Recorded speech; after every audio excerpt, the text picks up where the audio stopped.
Hello again, this is chapter 11, and in this chapter we're going to be looking at functional programming in Groovy with closures. We'll first cover what a closure is, and then we'll use an example to build up to functional programming. And finally, we'll see how to write inline closures. So let's make a start. One of the reasons that Groovy was created was to provide the ability to add functional programming to Java. Now, in case you've not come across the term functional programming before, I'd like to spend a moment or two just explaining what this is.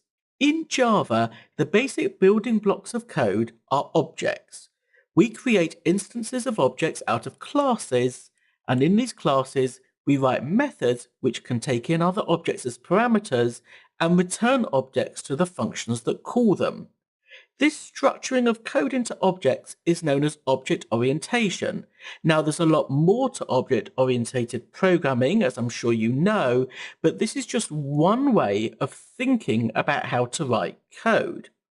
What functional programming does is it introduces a second building block which we can use in our code, as well as standard class-based objects.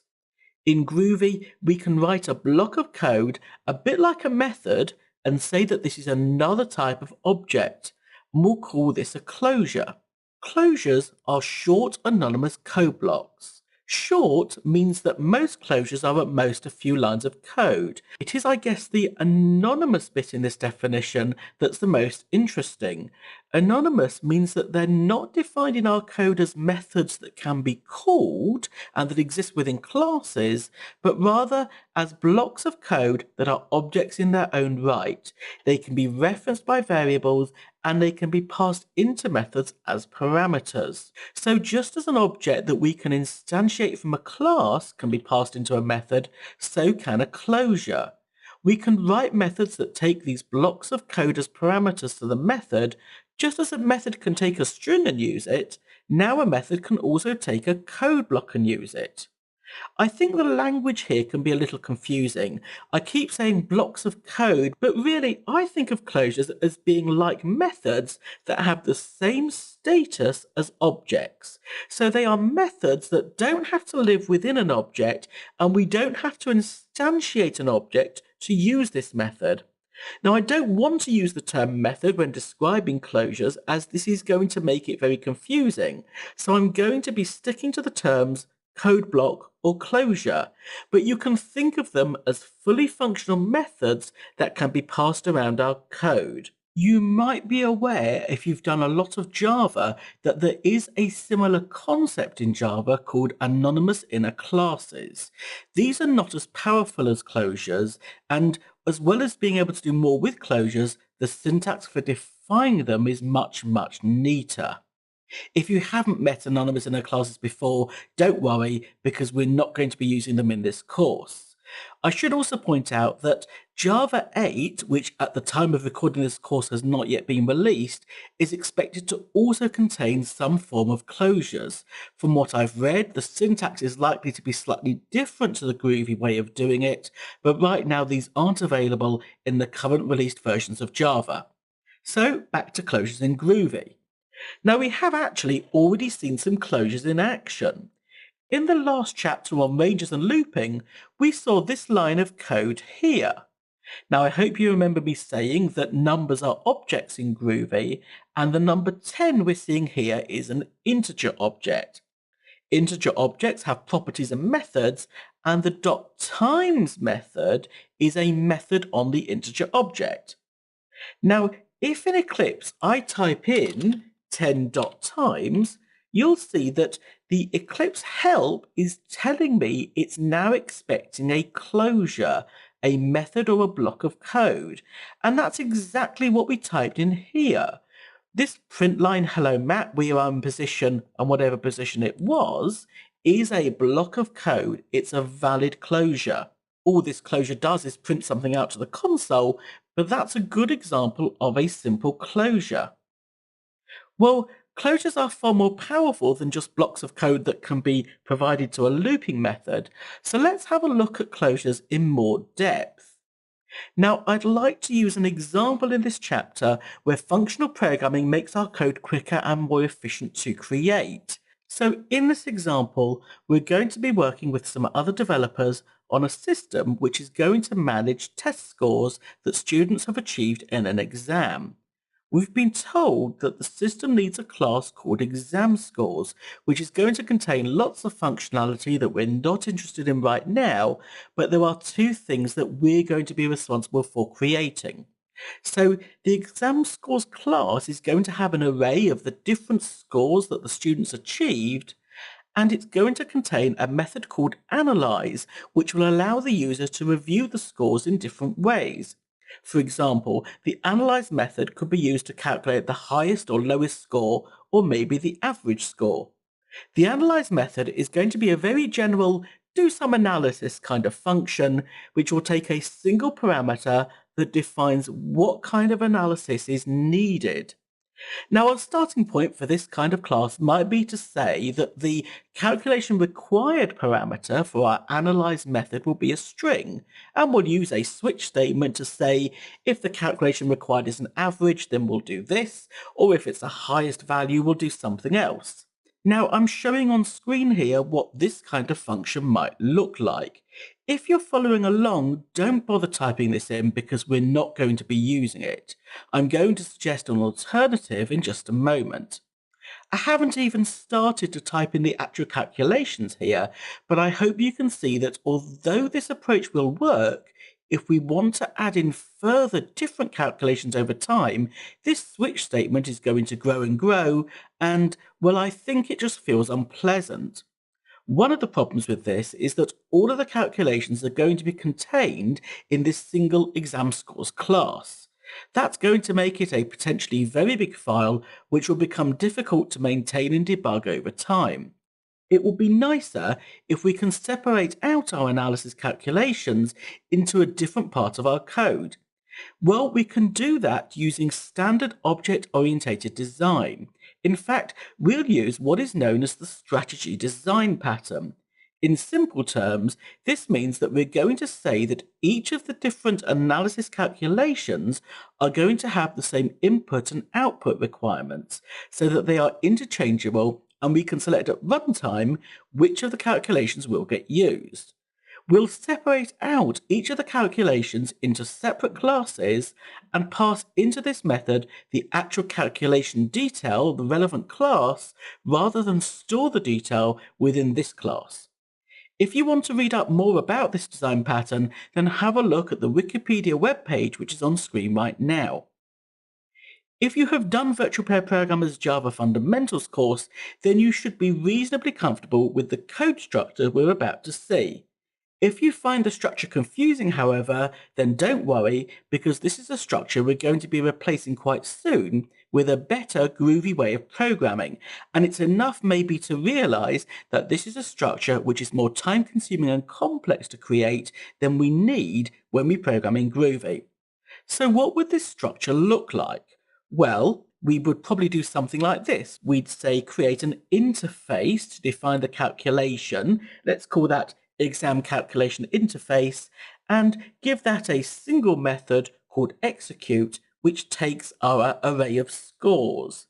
We can then create some different implementations of this interface, maybe one that calculates the average score, one that calculates the lowest score, and then we can pass instances of these calculations into our analyze method. So this is an object-orientated way of solving the problem. It's how we might have created our code structure if we were using Java, and this is going to be our starting point. I've created a project with some Groovy code in, which does exactly this, and together we're going to enhance this project and see how using functional programming with closures will simplify and shorten our code. So there is a copy of the project I've created in the Practicals and Code folder for this chapter. I'm going to load up this project into Eclipse, and I suggest you do the same. So go into the folder called the starting workspace for this chapter, and locate the folder called exam scores. And you want to copy that and paste it wherever your current workspace is. I've got that here on screen. I'm just pasting in exam scores there. So you want the whole folder, and it's at the same level as your first test and learning Groovy folders that you'll have created if you're following along with me in this course. Once you've copied that in within Eclipse, and I'm just going to close my Learning Groovy project and close all these windows down just to clear down my workspace. So I'm just right clicking on Learning Groovy and I'm going to choose Close Project. And I'm now going to do a new Groovy project. And I'm going to name my project in exactly the same way as the folder was called. That was exam with a capital E and scores with a capital S. Now notice that Eclipse has pointed up here, the wizard will automatically configure the JRE and the project layout based on the existing source. If you see that message, that's fine, you can click on finish. If you don't see that message, then you've either not copied your files into the correct place or you've mistyped your project name. So don't click finish until you can see that message. When you've done that, what we'll see if we go into exam scores and into the SRC folder is that there are two packages called calculator functions and UI. So let's have a look at this project. In the calculator functions package, I've created the interface called exam calculation interface, and this just contains a simple method signature for the execute method, and it expects a set of exam scores, an array of scores. Okay, well, I've created two implementations of this interface, one called average score and one called minimum score. Let's have a look at the average score one. Well, here I hope you can see that I've implemented the exam calculation interface and I provided some code now for my execute method. I'm not too concerned right now what this code does. We actually are going to revisit it a little later on anyway. So for now, let's just understand that we have an interface that defines a calculation and two different classes that implement that interface that carry out or that provide the detail of what that calculation needs to do. Now let's have a look at the UI package. So here's our exam scores class. Here we've got an array of the different scores. It's an array of integers. And we've got our analyze method, which is just going to execute the method on the class that we pass in. Now, this looks like a very simple class. That's because I'm only putting in here the minimum code that we need to learn about closures. In reality, this class would contain much more functionality. Probably the ability to load the exam scores maybe from a database. Perhaps it would have information here about the candidates, the dates of the exams, and so on.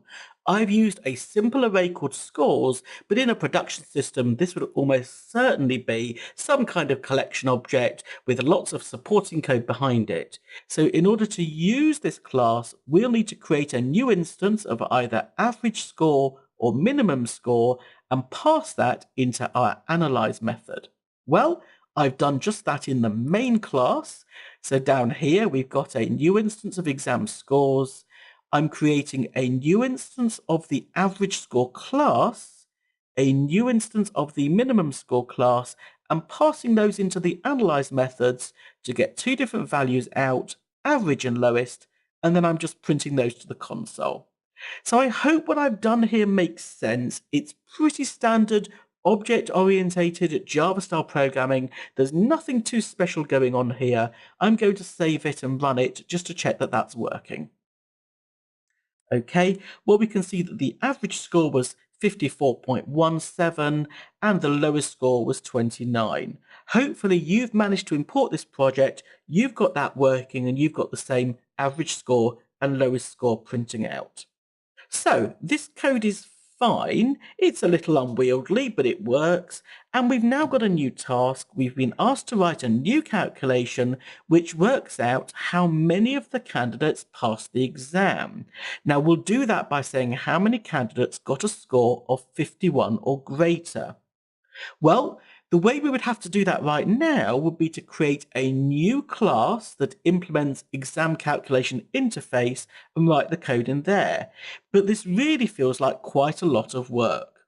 We would have to create a new class, ensure we implement the interface, and well, over time, the number of these calculator functions classes is going to grow. We might end up with dozens of these, and in reality, they're quite simple classes. Having this structure to enclose what is a maybe 1 or 2 line calculation feels like hard work.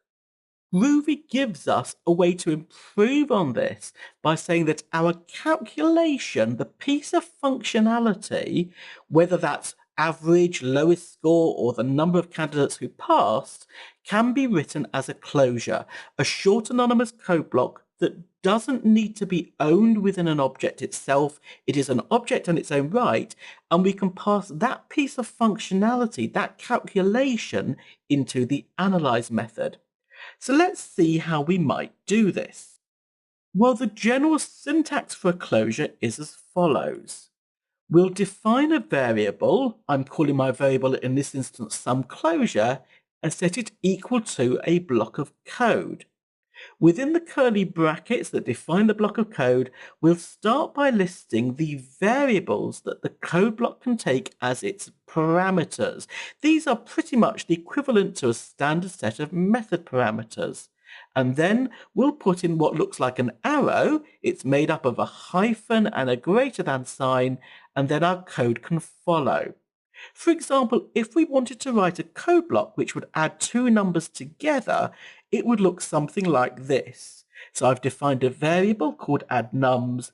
I've set it equal to a code block which takes 2 parameters called firstNum and secondNum, and then the code simply adds those 2 together. You might remember from the chapter on methods that this is equivalent to saying return first num plus second num. The keyword return is optional when it's on the final line of code, and that's the same here. So this addNums closure is pretty much the same thing as this addNumbers method. Here I've said the method takes 2 parameters and we're returning the first plus the second.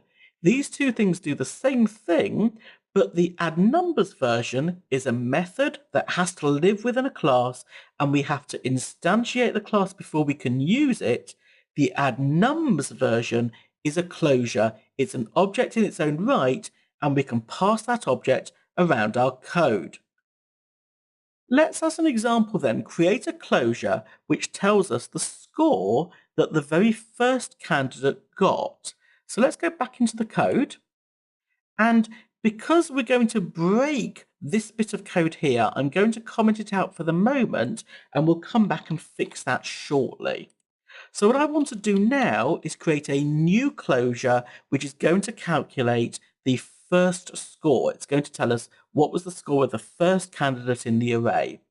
So we'll define a new variable, we'll do def, and then I want to call the variable something. Let's call it first score.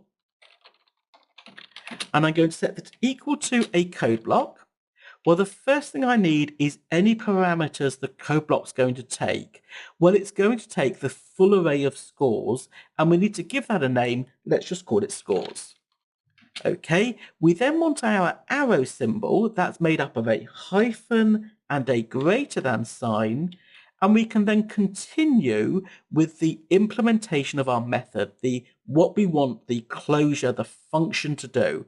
Well, I just want to return the first value from the array, so I can put in simply scores in square brackets 0. Let's just pull out the item in position 0. So what I've got here is a closure. It's a code block equivalent really to a method. The method would be saying take a array and pull out the first item. But because this is a closure, we can pass this to another function. So let's jump across to the exam scores class. Now at the moment, the analyze method is expecting some kind of calculation. I'm going to rename this to closure just to be clear that it's a closure we're passing in here. This can be called anything. I could leave it as calculation, but I think it'll make more sense if I call it a closure. So I'm saying that our analyze method is now going to expect a code block to be passed in. And what's it going to do with it? Well, it's just going to run it. We've no longer got a .execute method. We're just going to run our closure. and we're going to pass into it that array of scores. Now, I'll run this in a moment, but let's just first recap what's going on. From our main method, I've declared a new code block. This code block contains a piece of functionality which can be run, which expects an array and returns the first item. Our analyze method is going to run that functionality passing in the array. So in order to run this, in order to test it works, all I'll need to do is to call my analyze method passing in my first score closure. So let's do that. Let's store the results first as, I'm just going to call it first. So we'll do def first equals, well, I want my exam scores class. I'm going to call the analyze method, and this is expecting a closure, and we've got a closure. It's called first score. Let's print out what the first score was. The first score was $first, and let me save and run that. Okay, the first score was 72. That worked. Now, that's actually then done the job for us. We didn't need to go and create a new class. We didn't need to implement this interface. What we've managed to do, and I know I'm going on and on about this point, but it is a bit of a different mindset. It is a different way of thinking to standard object-oriented programming, is we have written some code that takes a block of code and executes it. Let's have a go at doing the same thing now with the average score. So I'm going to create a new closure, this time that calculates the average score. So let's do that here. I'll make this window a bit bigger. So I'm going to create the closure. I'll call it average score. So we'll do def average score. This is a closure, so it's equal to a block of code. It's a piece of functionality. I wanted to take a single parameter again, which will be the list of scores. So we'll do that here. And then, well, what is the functionality? We'll separate the parameters from the functionality with our arrow, our hyphen and our greater than. And, well, I've written the functionality already in my average score class. So what I'm going to do is copy it from here and edit it. So I'm copying everything within the execute method. And I'll go back now to my main class and paste this in. Okay, well, let's run through this. We've got a total that we set to 0. That's fine. We then loop through all of our scores and add the current score to our total, and then divide the total by the number of scores to get the average. Well, the only thing I need to do here is change this reference to exam scores to the variable name that we're using here, which is scores. So let's just do that. It appears 3 times. I'll just change all 3. Okay, so this right now is a piece of functionality. It's a bit like a method. We're saying that in this method, in this piece of functionality, we're going to take an array, we're going to loop through the array, adding up the values, and then work out what the average is right at the end. Right now, this average score closure, this piece of functionality knows nothing about the exam scores class. It knows nothing about the data that's going to be passed into it. It's just a piece of functionality that's floating around. It's free for us to use. So let's go and use it. Let's set our average variable. I can uncomment this line now to be calling the analyze function, and this time we're passing in, rather than a new instance of our average score class, just our closure, our piece of functionality called average score. I'll just copy and paste that down there. And now I can uncomment this line as well and print out what the average score was. So let's save and run that to check that works. Okay, well, there we go. Our average score was 54. Now, I'd like to suggest that you have a go at doing exactly the same thing with the lowest score. We're going to create a new closure in our main method called lowest score.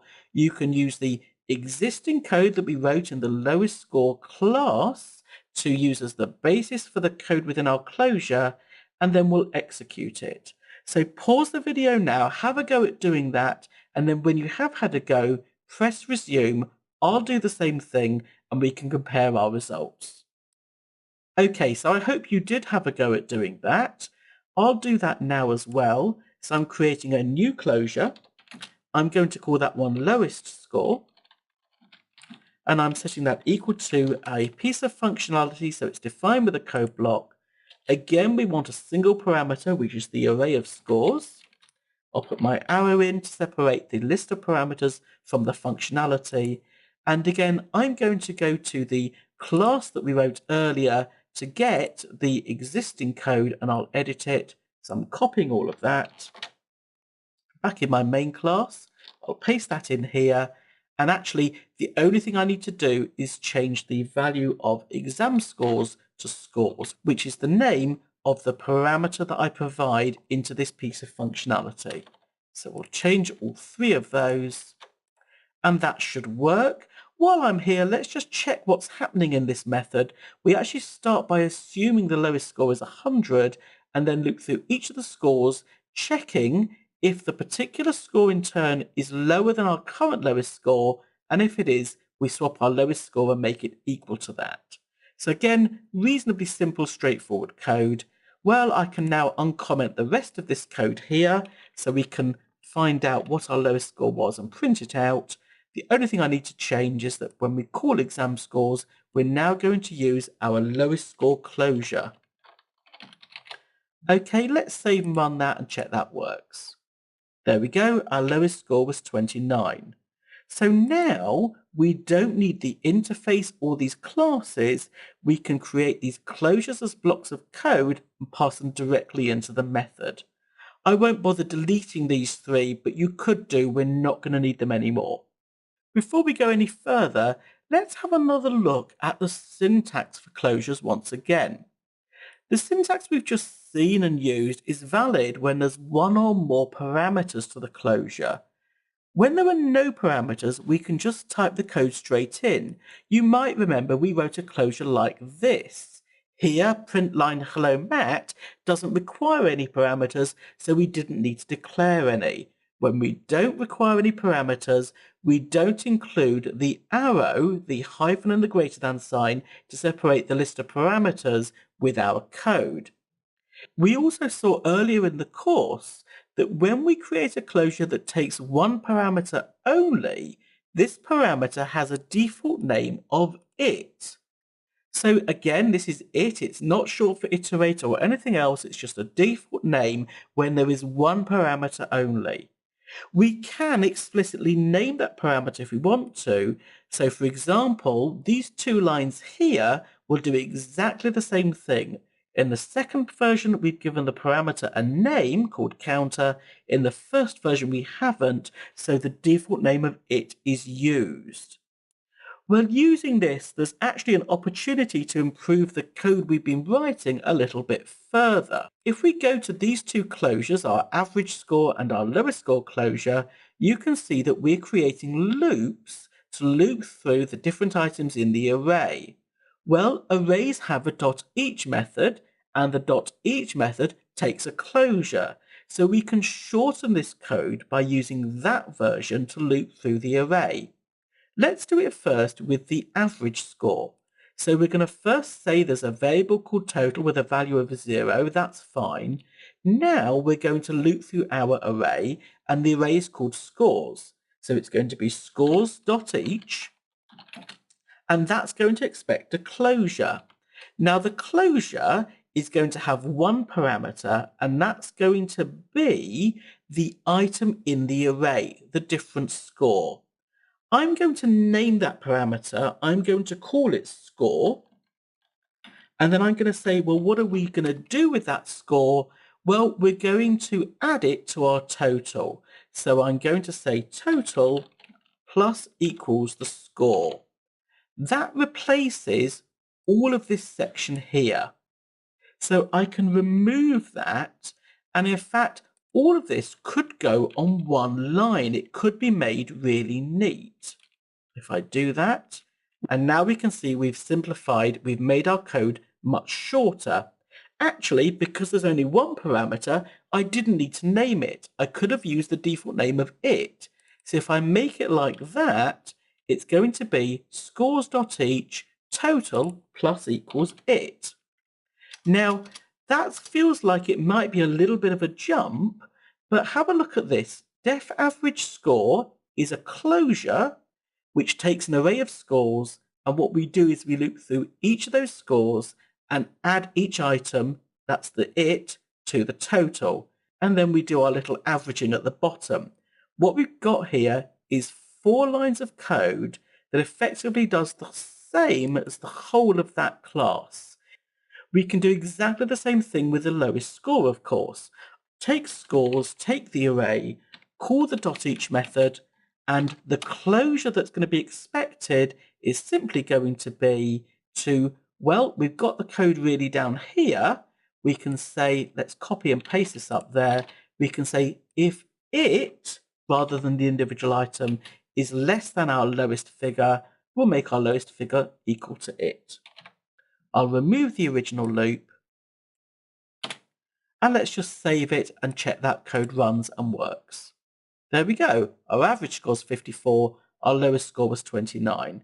So I think we've ended up, by using closures rather than those interfaces and classes, with some much shorter and more efficient looking code. I think we're now ready to try and create that new piece of functionality, finding out how many of our students passed the exam. I'm going to suggest that you pause the video now and have a go at doing this. The task is to create a new closure which will be very similar to the ones we have here, but this time we want to know how many of the students scored greater than 50. So pause the video, give this a go. When you've had a go, press resume and we can compare results. So I hope you had a go at that. Let's do it together now. So I'm going to create a new closure. I'll do that here. I'll call this one passed. That's for the students who passed the exam.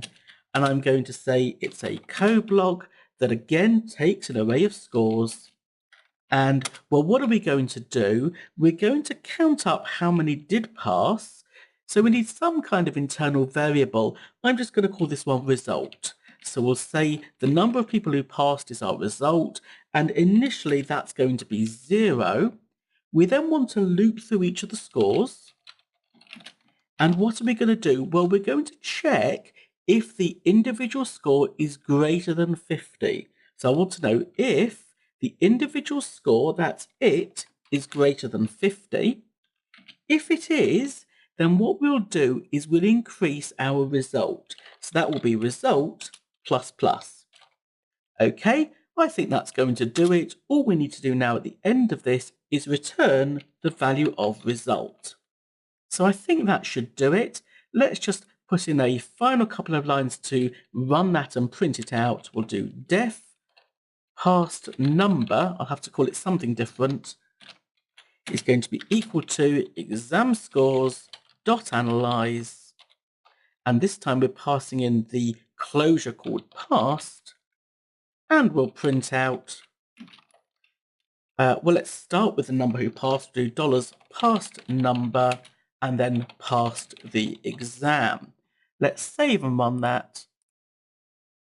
And there we go. 8 of our students passed the exam. I can't remember how many students there were. I don't know if that's good or bad, but we've shown that we were able to very quickly and very easily define a new piece of calculation, a new piece of functionality, and pass that across as though it's an object to another method somewhere else in our application and retrieve a result.